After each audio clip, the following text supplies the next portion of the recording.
തീർത്ഥയാത്ര ചെയ്തുകൊണ്ടിരിക്കുന്ന ആത്മീയ ഗുരു വഴിയരികിലുള്ള ഒരു വീട്ടിൽ നിന്നും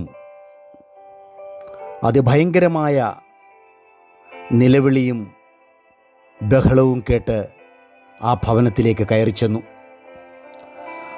ആ ഭവനത്തിൽ കയറിയ ആത്മീയ ഗുരുവിന് മനസ്സിലായി, ഈ നിലവിളിക്കുന്ന എല്ലാവരുടെയും പ്രിയപ്പെട്ട ആരോ മരിച്ച് വെള്ളത്തുണിയിൽ പൊതിഞ്ഞ് അവിടെ കിടക്കുകയാണ്. അത് മനസ്സിലാക്കിയ ഗുരു ഓരോരുത്തരെയും മാറി മാറി ശ്രദ്ധിച്ചു. ഭാര്യയ്ക്ക് തൻ്റെ ഭർത്താവിനെ നഷ്ടപ്പെട്ട ആ വേദനയിൽ ചങ്കുപൊട്ടി ആ സ്ത്രീ നിലവിളിക്കുന്നു. പിഞ്ചു കുഞ്ഞുങ്ങൾ തൻ്റെ പിതാവിനെ നഷ്ടപ്പെട്ട വേദനയിൽ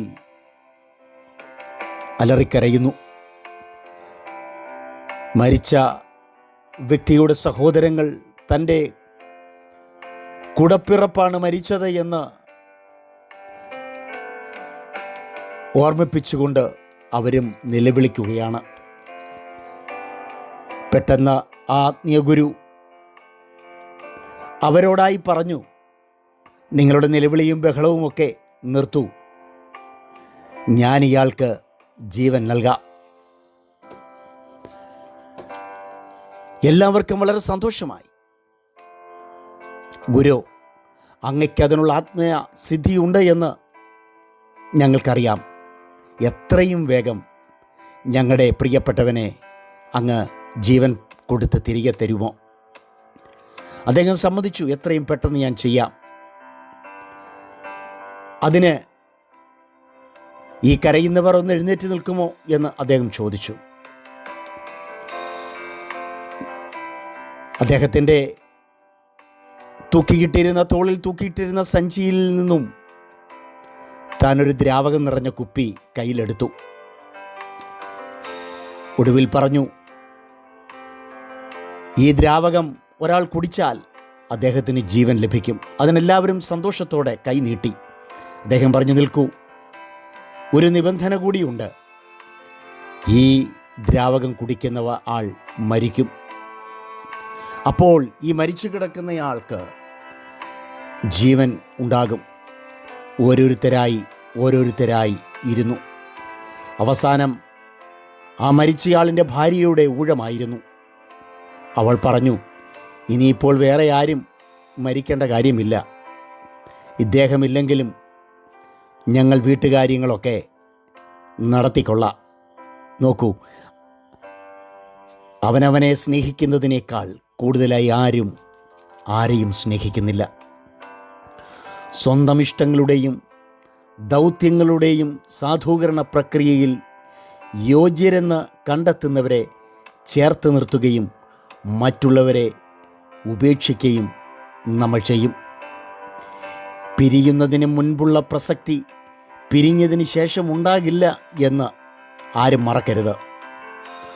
സ്വന്തം സ്വപ്നങ്ങൾക്കും സന്തോഷങ്ങൾക്കും താങ്ങായി തണലായി നിന്നവർ അപ്രത്യക്ഷരായാലും അതേ സ്വപ്നങ്ങളും സന്തോഷവും നേടിയെടുക്കാൻ എല്ലാവർക്കും സാധിക്കുമെന്നുള്ളതാണ് ചിലരുടെയൊക്കെ ധാരണ.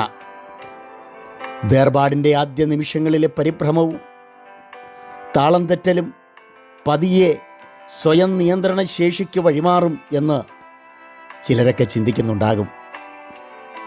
കൂട്ടുകൂടി ചെയ്തിരുന്ന കാര്യങ്ങൾ ഒറ്റയ്ക്ക്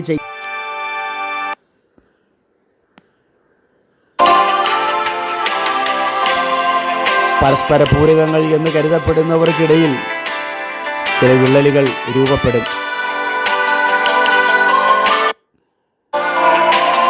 എല്ലാ ദൗർബല്യങ്ങളോടും കൂടി പരസ്പരം ചേർത്ത് നിർത്താനുള്ള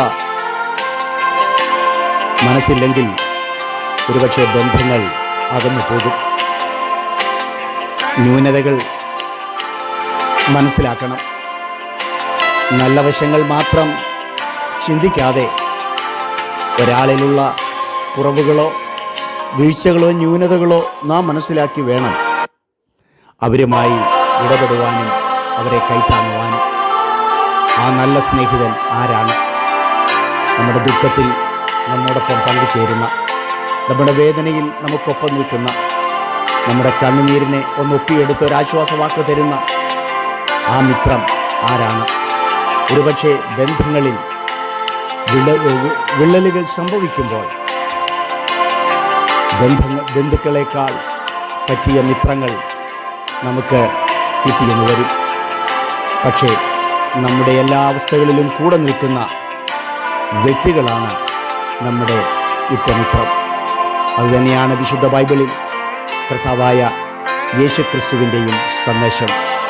നിങ്ങൾ അന്യോന്യം സ്നേഹിപ്പിൻ, സ്നേഹം ആകുന്നു ദൈവം എന്നൊക്കെ നമ്മൾ കേട്ടിട്ടില്ലേ?